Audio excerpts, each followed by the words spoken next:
primer. Probably the largest category of wine is table wine. Table wine is most simply defined as the fermented juice of grapes. And as we see here, it can be red, white, or rosé. Table wine is what this primer will focus on, and in particular, we'll be talking mostly about red and white wines. Some of the terms that we'll learn and descriptions will apply to rosé as well, but we won't necessarily discuss rosés in any detail. Another big category of wine are sparkling wines. And sparkling wine is simply table wine with carbon dioxide, with bubbles. And then there's fortified wine, which is table wine that has added spirit. As I said, in this primer, we'll focus on table wine. So, to describe wine and to define the terms used to describe wine, let's briefly talk about how we experience wine. First of all, we see the wine when it's poured into the glass. We also swirl and smell it, usually, before taking a sip. Then we taste it, and based on all of these things, we form an overall impression of the wine, and we decide whether we like it or not. As I said, the first thing we experience with wine is sight. So we see the wine as it's poured into the glass. One of the things we notice, of course, is the color of the wine. And depending on whether the wine is white or red, obviously the color is very different. Even among white wines, there is a range of colors. So white wines generally range from pale all the way to golden yellow. Red wines generally range from purple all the way to brick red. In red wines especially, another thing that you'll notice is the intensity of the color of the wine.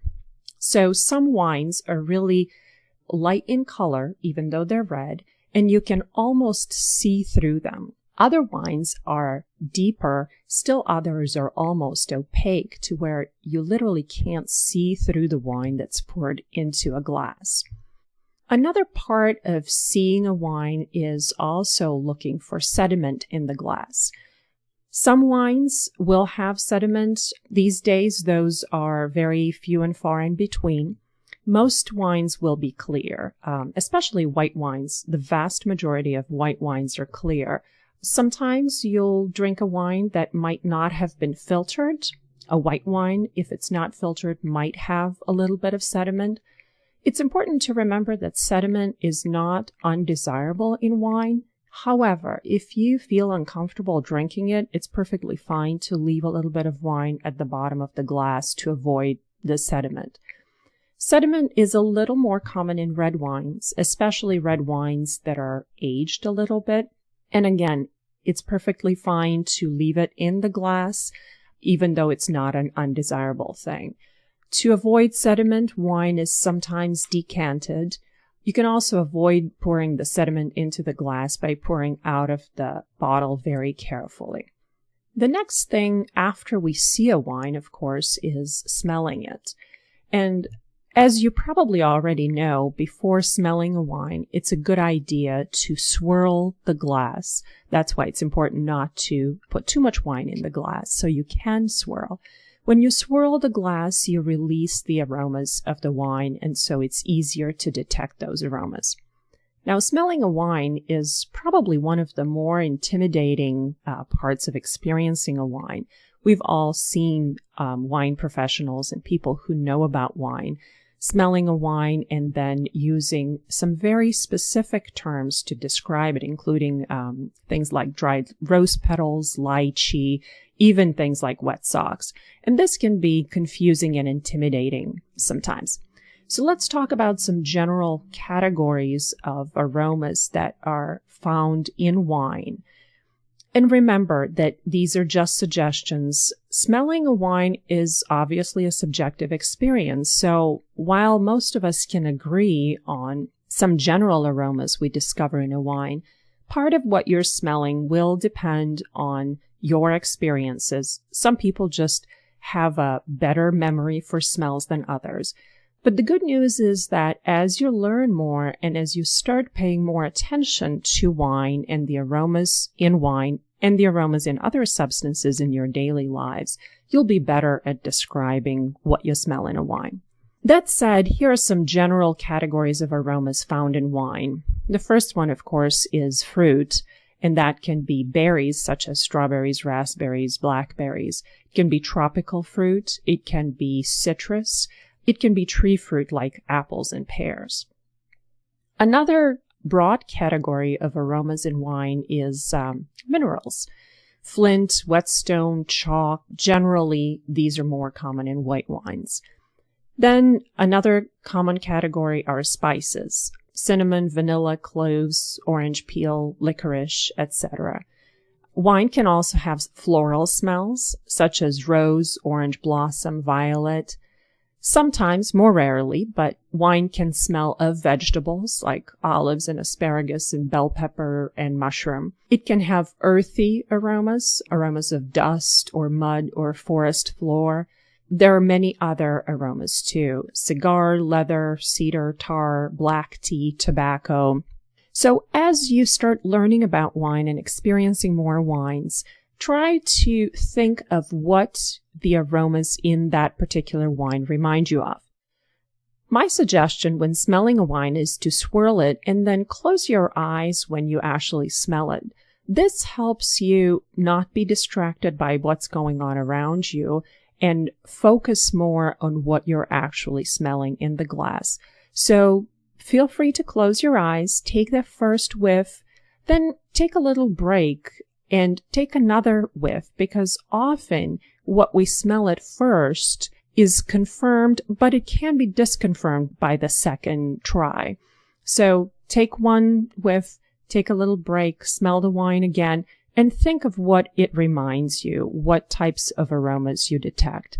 As I said, smelling wine and talking about it can be intimidating, but it's fun to practice with your friends because other people might discover aromas that you didn't think of, or talking through wine with your friends in a non-intimidating atmosphere can really help you become better at describing what you're smelling. So after looking at a wine in a glass and smelling it, we usually move on to tasting it. And for most people who are not wine professionals, this is the most enjoyable part of drinking wine. And most of us decide whether we like wine or not based on what we taste. Let's talk about some general terms that are used to describe how a wine tastes in the mouth. One of the most commonly used terms for describing wine is dryness. So we say a wine is dry. A wine can be dry or off-dry or sweet. This is also one of the most commonly misused terms. So let's talk a little bit about what it means when somebody says a wine is dry. A wine is dry if it has no detectable sugar. Wine professionals call that residual sugar, but don't worry about it for now. So wine can be dry when you cannot detect any sweetness. It is off-dry if there's just a little bit of sweetness, or it can be sweet, and sweet is usually a dessert wine. Now, the confusion comes in because a lot of people identify what they smell in a wine glass with dryness. So if you smell things like melon or papaya or any kind of fruit, you might automatically think that the wine is not dry, that it is sweet. That's not necessarily the case. A wine can smell perfectly well of a range of fruits, including some that are very sweet, like ripe melon or papaya, and still be a dry wine. Dry simply refers to the way the wine tastes in the mouth. If there is no sugar in the wine, it is dry. The vast majority of wines, whether white or red, are completely dry. There are some notable exceptions. So, for example, all dessert wines are sweet. And then there are some table wines, such as Riesling, that can be off-dry. But the vast majority of wine is dry. Another term commonly used to describe wine is acidity. And in terms of acidity, wines can be low, medium, or high in acidity. Acidity is the feeling in the mouth that makes you salivate. So after you've swallowed a sip of wine, if you feel saliva forming in your mouth, it means the wine is high in acidity. Acidity is generally felt on the sides of the tongue. So try tasting a couple of wines and see what happens in your mouth after you swallow them. White wines generally tend to be a little higher in acidity than red wines. Or I guess I should say, in white wines, acidity is more detectable. In red wines, there are other components that come into play that make acidity a little less obvious. And one of those components is tannin, which is the next thing we'll talk about. We often hear this term. It's not often explained what it means. Tannin is simply a substance found in red wines that comes from the skins of the grapes. It can come from the barrel the wine is aged in. Wines can have low, medium, or high tannin. Now, white wines have no tannin, so when we talk about white wines, we don't use the word tannin. We only refer to tannin when discussing red wines. And tannin is that feeling of dryness that a wine gives you that sometimes, if it's present in high amounts, makes your cheeks stick to your gums almost. It's the same feeling you have when you're drinking tea that's been steeped for too long. So if you're drinking black tea that's too strong, there's a drying sensation in your mouth after you take a sip of tea. And that same drying sensation is indicative of the presence of tannins in the red wine. Another term commonly used to describe wines is body. So we hear that wines can be light or medium or full in body, and often it's not clear what that means. Body simply refers to the way the wine feels in your mouth, and you can think of it in terms of viscosity, if you will. So wines that are light have that light, crisp, refreshing feeling in the mouth. And when you swallow them, you don't necessarily get anything lingering in your mouth. Whereas full-bodied wines almost can taste chewy. They're so thick and viscous in your mouth. So white wines can be anywhere from light to full. The vast majority of them will be light to medium. A lot of red wines are medium in body. Also, red wine is often full-bodied. For example, a potent Cabernet Sauvignon would be a full-bodied wine. So we said that when we're experiencing wine, we see it, we smell it, we taste it. And based on all of these things, we form an overall impression of the wine. And what this means is simply we decide if we like the wine or not. So we drink wine, we take a sip, and we say, oh, this is great. I like this wine. And we can like it for a variety of reasons. Another issue when evaluating wine and what your overall impression of it is it worth the price? Because it's one thing to like a wine, it's another thing to be willing to pay the price of it. For example, if a wine is light-embodied and sort of an everyday wine, we might like it and agree to pay maybe $10 to $15 for it, but we would never pay $50 for the same bottle of wine. So we decide whether we like the wine, but we also need to think about what the price is and whether we think that wine is worth that price. So what did we learn in this primer? First, we learned that there are 3 main categories of wine: table wine, sparkling wine, and fortified wine. And again, this primer focused only on table wine and mainly on reds and whites. We also learned the 4 main aspects of how we evaluate wine: by sight, smell, taste, and overall impression. We learned some tasting terms that are really important and that we hear every day, such as dryness, acidity, tannin, and body.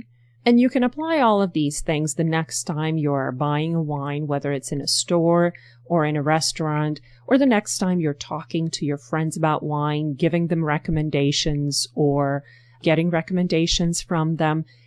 These terms are very useful, and the more wine you taste and the more practice you get in using these terms, the better able you'll be to decide if you'll like a particular kind of wine when it's described to you. Thanks for joining us for this episode of My Wine Smarts, and keep tasting wine and keep learning about wine.